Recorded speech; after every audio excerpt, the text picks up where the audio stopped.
Now check this out from Common Dreams. Netanyahu says he is the only one who will prevent a Palestinian state. So there you go. We have Biden going around the world saying the only solution to this problem right now is a two-state solution. And Netanyahu, who is sucking an American by sucking our $14 billion to keep this evil war up, by getting $3.8 billion every year out of our budget.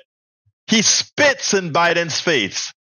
So the article says, look, Joe Biden, Netanyahu is spitting in your face, said one critic. Are you going to keep hugging him in public, or are you going to finally end the blank check and hold him accountable for his words and actions? Check out what the article says.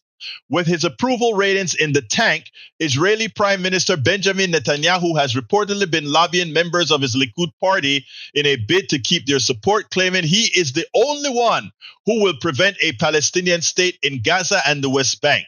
Netanyahu remarks, first reported by an Israeli public broadcaster, Kan, fly in the face of the Biden administration's continued push for a two-state solution as the only way to guarantee the long-term security of both the Israel and Palestinian people. To make sure Israelis and Palestinians alike live in equal measure of freedom and dignity, we will not give up on working towards that goal, U.S. President Joe Biden said, who has offered unconditional political and military support to Israel during its latest assault on Gaza, wrote in a social media post late Monday. Analysts have long argued that one democratic state, not two states, is the only viable alternative to the apartheid status quo, given factors such as ever-expanding Israeli settlements in the West Bank.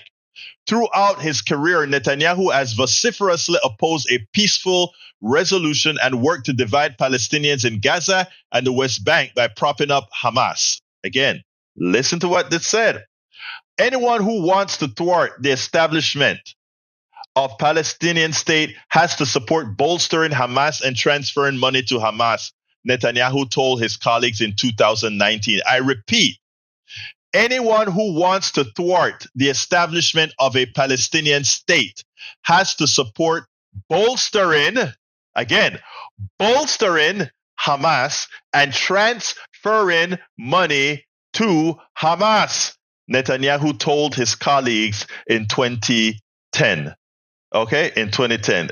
In the latest comments to Likud, backbenchers Netanyahu reportedly said he is the only one who can withstand U.S. pressure. Again, I repeat, Netanyahu, who Biden hugged, said he is the only one who can withstand U.S. pressure, and that he knows how to manage American public opinion, even as American public support for Israel assault on Gaza falls.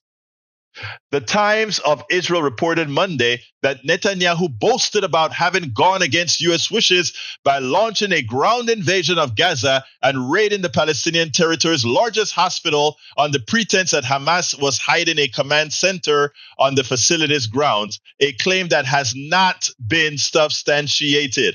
Netanyahu, facing mounting domestic pressure to resign, has also indicated that Israel plans to occupy the Gaza Strip for an indefinite period after the current war, defying Biden's warning against a prolonged occupation. Look, Joe Biden, Netanyahu is spitting in your face, Jonah Lieberman, co-founder of the Jewish American advocacy group If Not Now, wrote on social media Monday. He doesn't take you seriously. Are you going to keep hugging him in public, or are you going to finally end the blank check and hold him accountable for his words? Come on, man. News of the Israeli Prime Minister's meetings with Likud lawmakers came as the attack on Gaza is under a tenuous pause to allow for the release of hostages. Netanyahu has opposed a lasting ceasefire and pledged to continue waging war on the Strip once the pause is over. The Financial Times reported Tuesday that Biden and other top U.S. officials have implored Israel not to trigger mass internal displacement in its planned offensive in southern Gaza, where many people have fled to escape Israeli bombing in the north. Israel's assault has displaced around 70% of Gaza's population so far. Israeli officials have not provided any public indication that their bombing campaign will be less destructive following the end of the pause. The enemy will meet first the bombs of the Air Force, and after that, the shells of the tanks and the artillery, and the scoops of the D9 bulldozers, and finally, gunfire of the infantry troops, Israeli Defense Minister Yoav Gallant said Monday. We will fight in the entire strip. These guys are criminals. Netanyahu and the right-wing bunch are criminal. It's right there for all to see. And they're defying our president and they're using our tax dollars. It is imperative that money stops. If they overthrow Netanyahu and they start working on a two-state solution, then we can resume assisting them. We spend a lot of time deconstructing the news, trying to parse it into a form that everybody can understand. We try to find those little nitpicks where it flies above the fray, etc.